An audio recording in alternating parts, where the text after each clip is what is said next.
Hello, my friend, and thank you for joining me today. Thank you so much for listening, for continuing to listen, for being here, for spending your precious time with me and my guests. I am truly honoured. Thank you. I am your host, Ingrid Thompson, and my business is Healthy Numbers. I am on a mission to teach every business owner to understand how money works in their business. I know, massive. This is so super important to me for you because when you understand how money works in your business and in your life changes completely and forever. You make more money in your business. Importantly, not just more revenue, you make and keep more profit, and you can start paying yourself the salary you deserve. Imagine that. How does that sound? And if you would like to work with me directly to learn the financial framework I use for all my clients, my new Accelerate Your Business Financial Confidence starts next month. We'll tackle the 3 greatest challenges most business owners face when it comes to understanding how money works in their business. So if you are sick of not making enough money, if you are sick of not making enough profit and not paying yourself what you deserve, take a look at www.healthynumbers.com.au/money. It's not a sales page. There's no tacky countdown timers. It's a page with some information about the challenges and how I can help you work through the Accelerate program to overcome those challenges.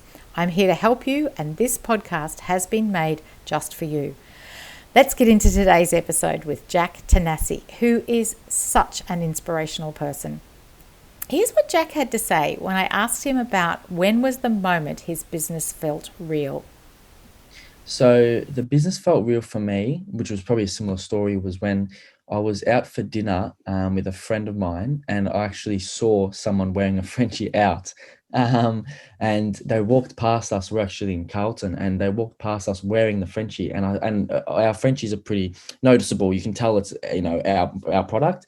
And they walked right past me, and I was like, wow, that's sort of a pinch yourself moment. When you do see someone wearing it. And it's a product that you wear at home. So for someone to wear it out and feel comfortable to wear out, it was late at night and they're probably just grabbing a hot chocolate, but that was a very big pinch myself moment. I thought, you know what, there is a potential here. And then after that time, I kept hearing stories. My friends were saying, I was at, Daniel's Donuts and I saw people wearing the Frenchies. So that when that started happening and people started hearing stories about the products, that's when it did feel real for me.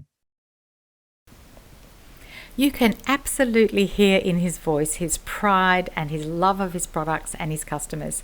Settle in for a terrific story with Jack.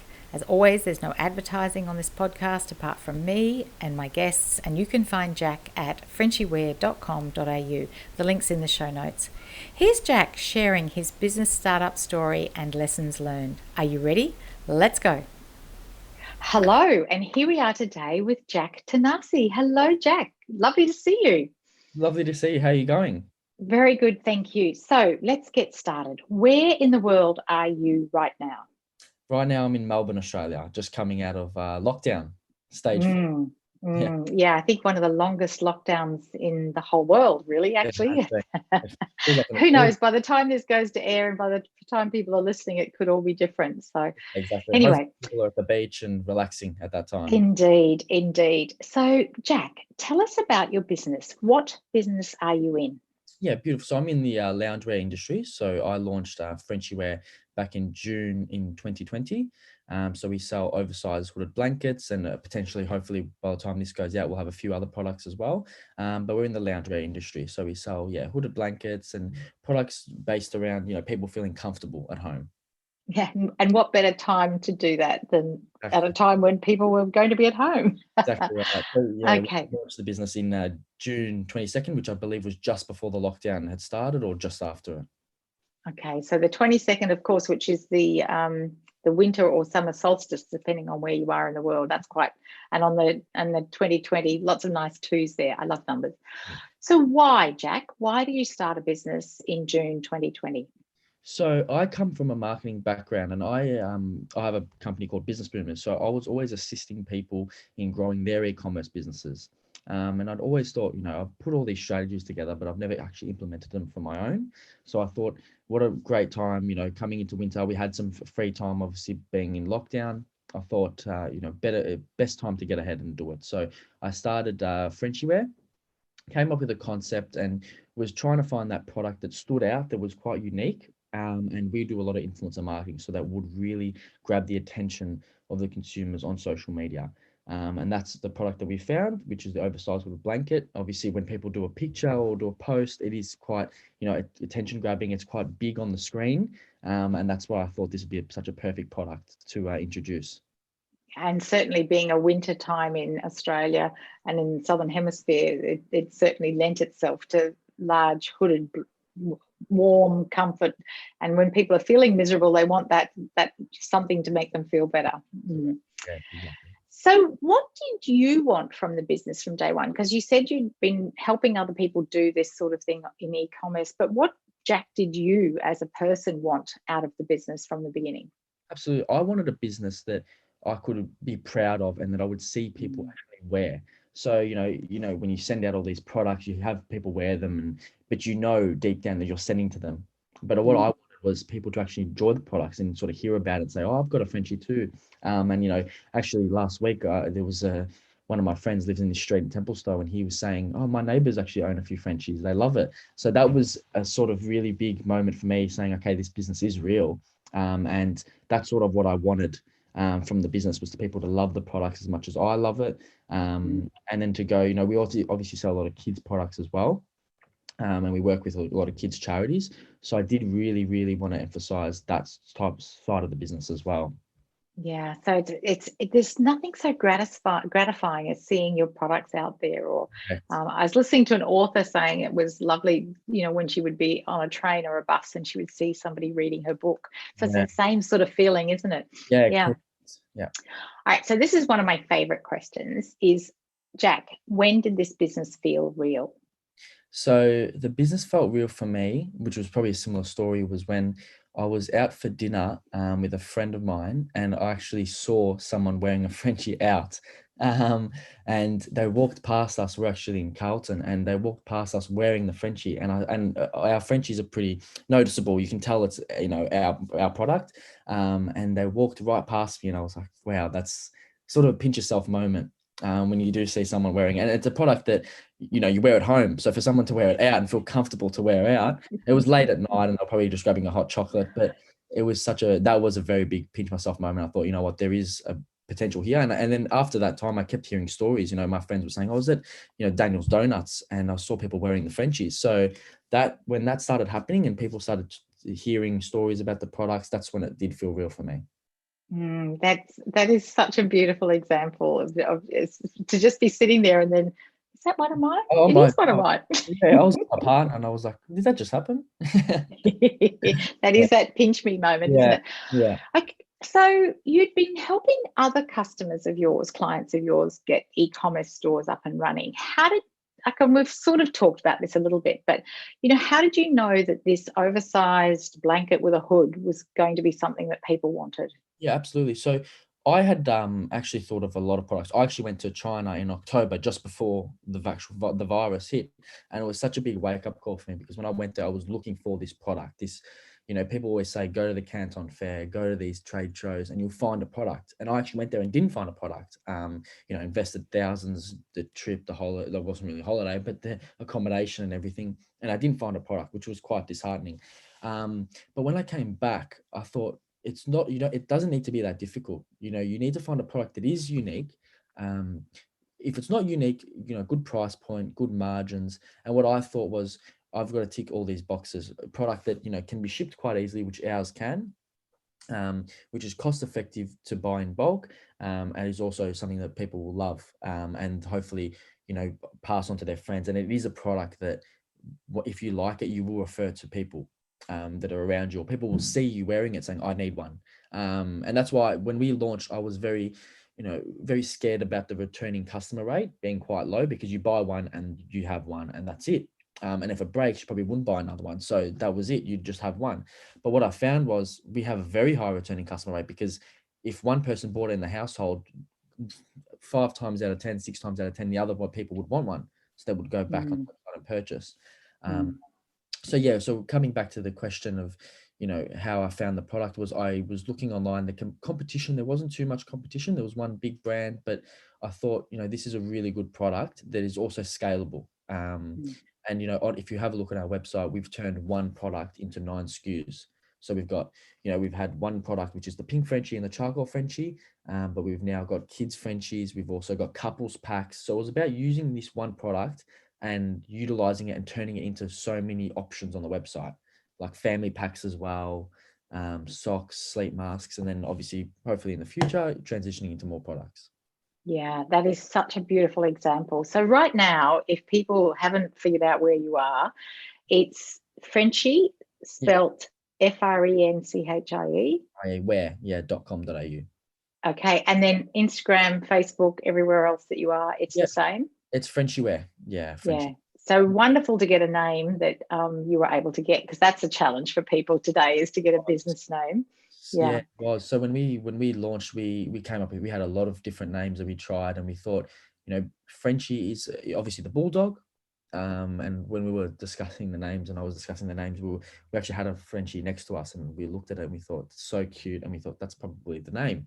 And obviously that is quite a difficult name to get, Frenchie Wear, because there's a lot of it associates with probably businesses where people sell Frenchie products.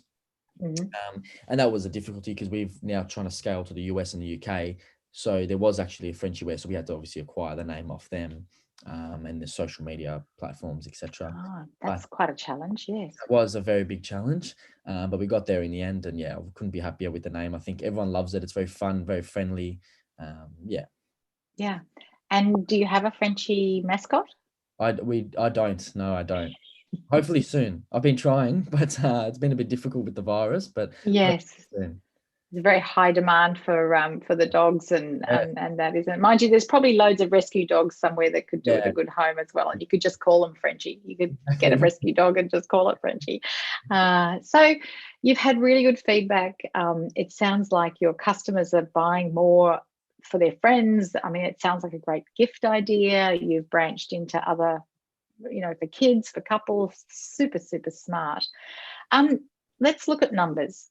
Financially viable. You said you checked that sort of thing out. It was postable. It was shippable.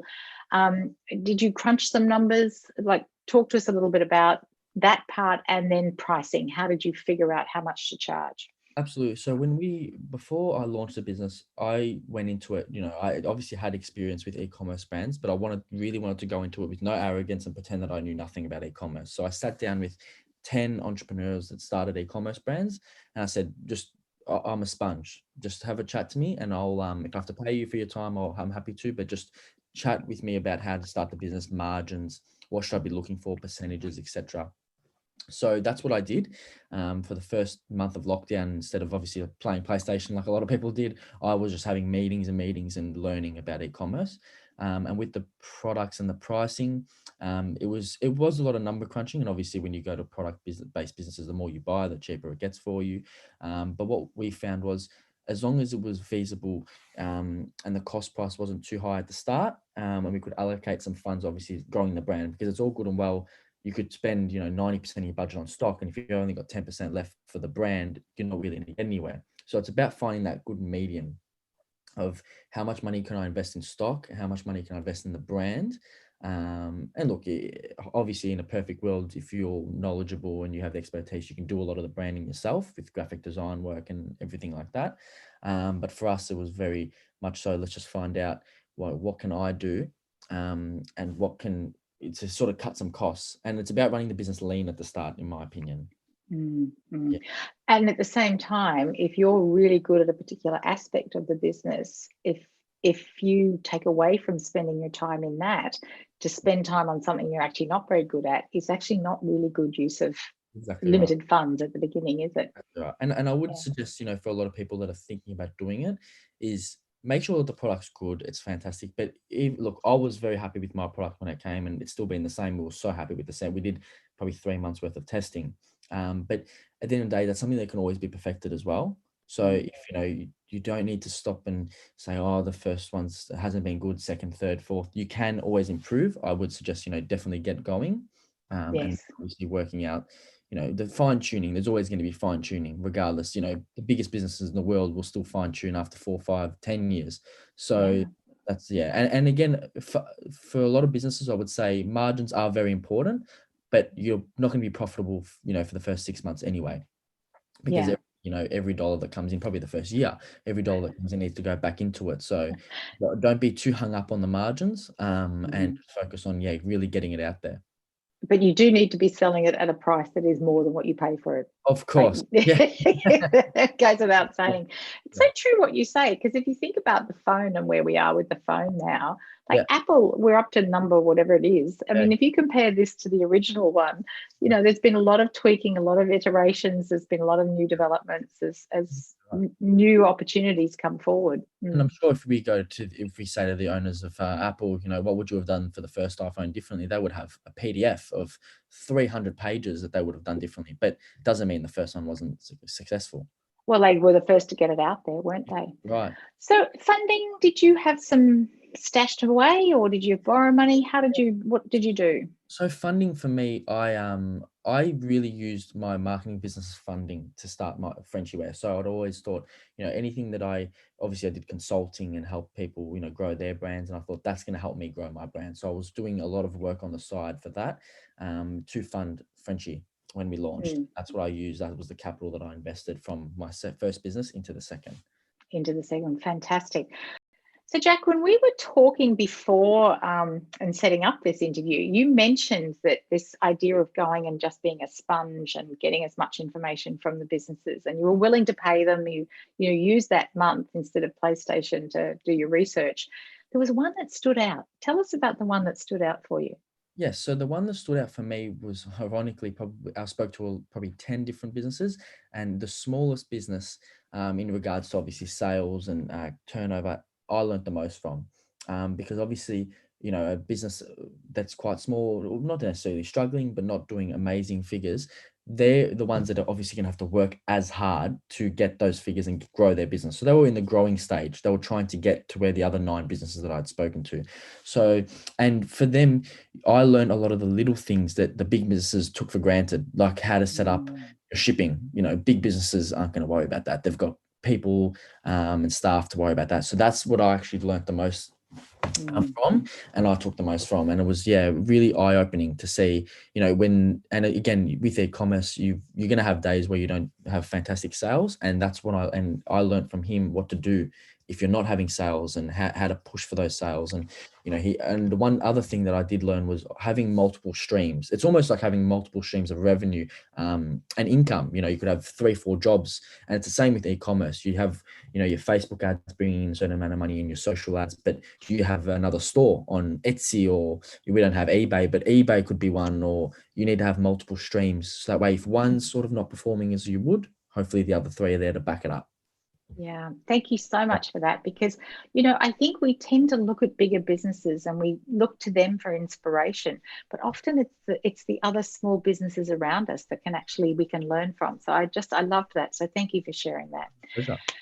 Okay, exit strategy, a bit early to think about that. It's only a couple of months, but do you have like a grander plan of where this all fits into your overall portfolio? Yeah, I think for me, I really want to grow this brand into a lot of loungewear products, and products that people can, feel comfortable in.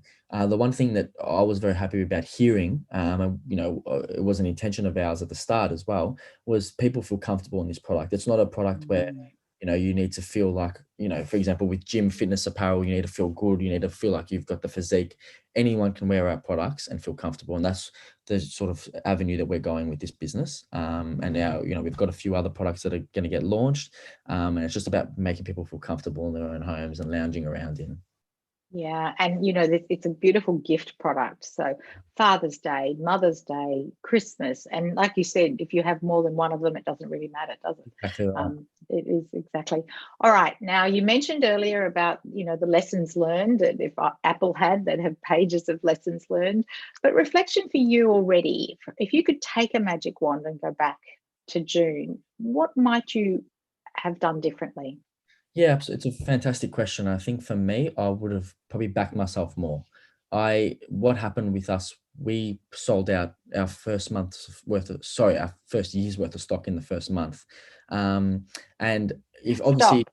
I'm just going to stop you right there, Jack. Can you just say that again? If anyone was not paying attention because you were chasing the dog or, doing something while you're listening to the podcast, what did you just say about you sold out what?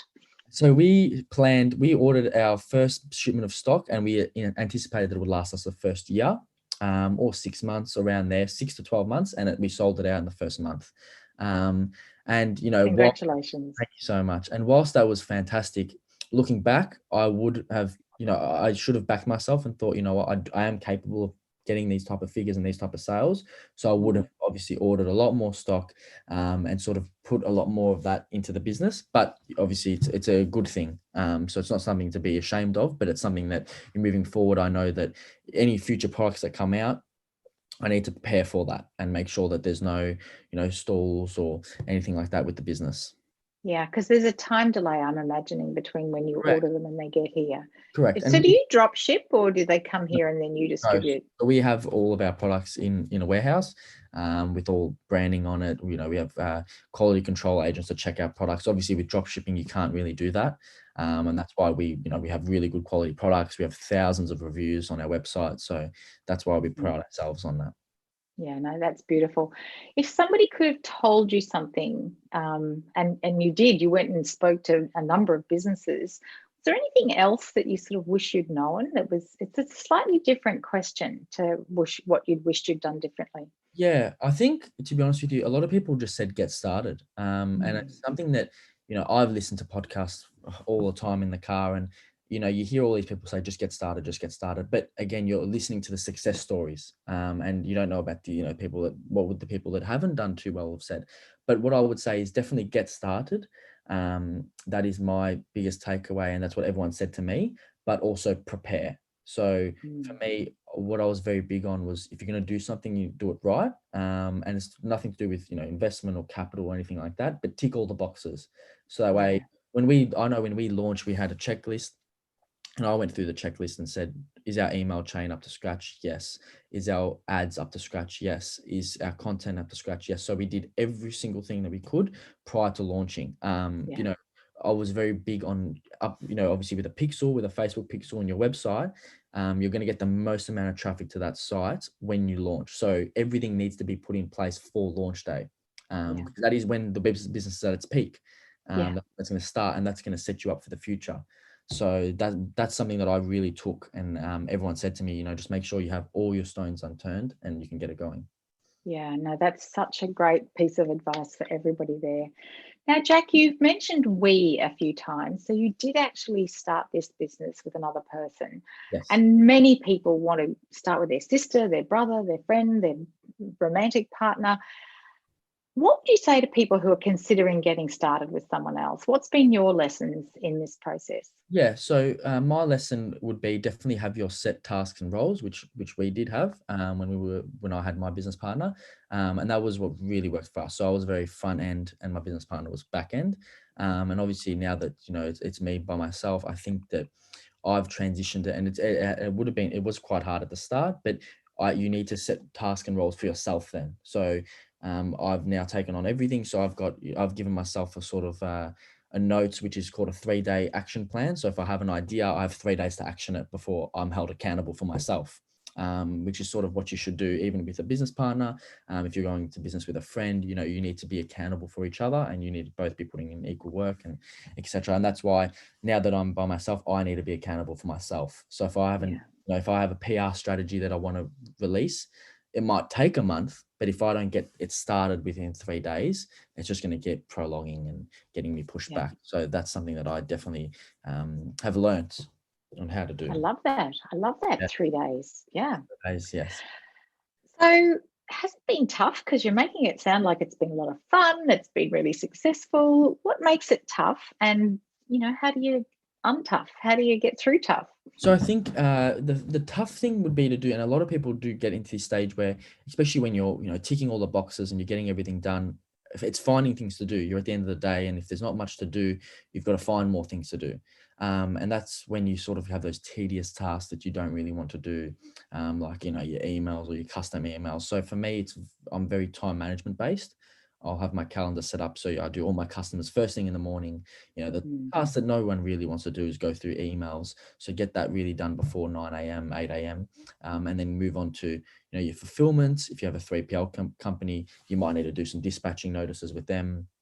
And then move on to your dollar productive tasks and setting yourself up for the rest of the day.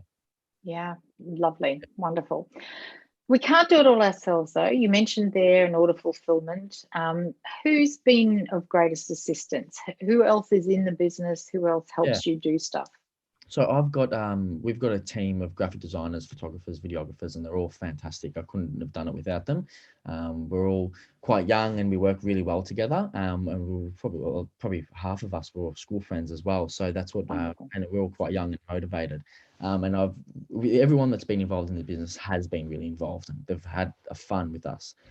So obviously all of those people, I've got a few family members in e-commerce. One of my cousins, Marco, who owns Modern Pet Products, he's been a fantastic support, and we go on our e-commerce, like we call it e-commerce chats, because all we do is go for a walk and chat about e-commerce.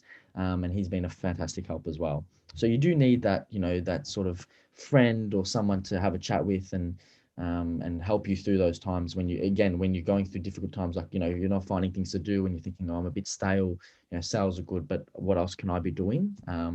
That's when you sort of should have that shoulder to lean on and say, what have you been doing, and going from there. And look for other ideas and, Correct. Other inspiration. Coaches, mentors, any kind of, people like that. Who gives you that? I mean, you mentioned your fellow that's running the pet store, but what else? Him, I also have, ironically, his brother owns a business as well. So there've been a lot of family. My business has had a few my family's had a few businesses rather. So they've been a really good support and helped me grow. Not necessarily e-commerce, probably more retail back in the day. But they've all had their little notes and sort of given me a bit of a push on the back and saying how to do this and where should I be. My biggest thing was, finding out the numbers, which a lot of people probably do struggle with. Is working at the back end and the figures, because I'm very front end. I'm very creative. So learning about the back end and having those people to support with that. And, sometimes it means you need to outsource it and speak to accountants, and, that's probably the best way to do it. Yeah, I for me, you see, numbers are so important. People really do need to get across all their expenses, figure out how many of these things do we have to do to pay for all of that sort of thing. And then when you're able to travel again to those trade shows, how do you fund those, and what else is going to cost money in the business? Right. It gives you good feedback, Jack. How do you get how do you know that you're on the right track, and how it gives you really useful feedback? So for me, I use reviews quite frequently. Like, I look at all of our customer reviews and feedback from customers. And that sort of gives me a gauge on how things are going. We send out an email chain that says, we'd love for your feedback. And I really do look at those and sort of say, okay, there was a few customers had this problem, maybe the shipping was too long, and we always try and crack down on that. And that's when sort of that action comes in. If there's something that I can fix, I will. For example, one of the shipping couriers was too long, I'll have a backup, or etc. So there's something that, obviously listening to your customers, because they're the ones that are buying the products at the end of the day. Absolutely, indeed. All right, so you have answered this question a bit. You'd say, get started, but have your plan and your checklist in place. Someone comes to you, which clearly, I'm sure people do all the time, and says, I'm thinking of getting started in business. What's your response to that? Well, my response to that would be, first of all, what is your why? Why do you want to get into business? A lot of people might do it for the wrong reasons, just to, have an APN number, or just to get started. But what I would say is, have you done your research on the product? And are you motivated to learn? Because there's a lot of things that, when I was like a sponge, like I said, for the first 3 to 6 months before we launched. And that's what I really was proud of, because I didn't go into it with any arrogance. So I think that that's what people really need to do, is sit down and learn and take those steps and speak to people that have run businesses, make your notes. It's almost like a course that you need to run for 6 months, and then work out the product and if you're doing it with a business partner, have a sit down and discuss where you're going to go through from there. And then it comes into, in your investment, how serious you're going to take this. If you don't have the capital, that's fine. And how are we going to grow this slowly, to get to where you want to be. If you do have the capital, fantastic, and you want to create a really big jump with a lot of influencers and a big wave on social media, then again, fantastic. So there's a lot of different ways, but I would just suggest, again, jump into it, absolutely, but you need to sit down and do your numbers and make sure it's feasible and pick the right product. Because the last thing you would want to do is, start the business and build this brand and not necessarily waste money, but waste time. Yeah. And have a garage full of, or a spare room full of whatever it is you've brought. Yeah. No, that's so wise. It's such wise counsel. So it sounds like learning is something that is very important to you. And honestly, Jack, I'm 20 years in business and I'm still learning, because the market keeps changing. You've really got to have that as approach. What are your 3 characteristics that make you successful? I think for me, it's one thing that I do sort of love about myself is if there's something that can't be done, I'll work out how to do it. I'm not the type of person that says, "Oh, I'm not too sure how to do this. Can you do it?" or delegate it. I'll sit there and work it out. If it's 3 a.m, I have to get it done. So that's definitely one of them. The other thing is I do consider myself a hard worker. I'll sit here till Saturday night on my laptop and just going through and working.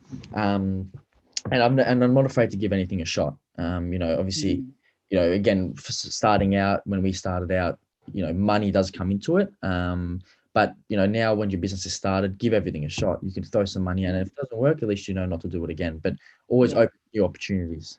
That's something. And if you're giving something a shot, you just need to be measuring the results of that. Like if you spend this much, what is the reward for that? And like you said, social media can suck up quite a lot of money, but if it's starting to get traction, then you can only do that by measuring. Exactly right. And don't be disheartened the first time something might not work. Obviously do your numbers, and if you need to know what your acquisition costs are and how much it's going to cost you to acquire a customer, and then if that number is at a certain figure, you can allocate where do you think that will be as low as possible to acquire that customer.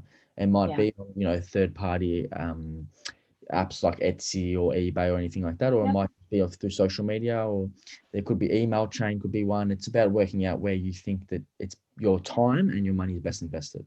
Yeah, and I would imagine referrals is a big part of your expanding client base. Yeah.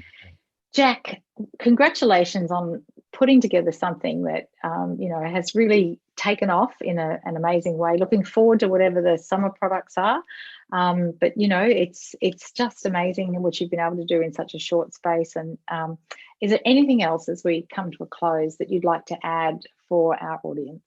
Yeah, so I think lastly, sorry, for anyone that's looking to get started, I just think, do your due diligence, do your numbers, and just really do give it a good shot.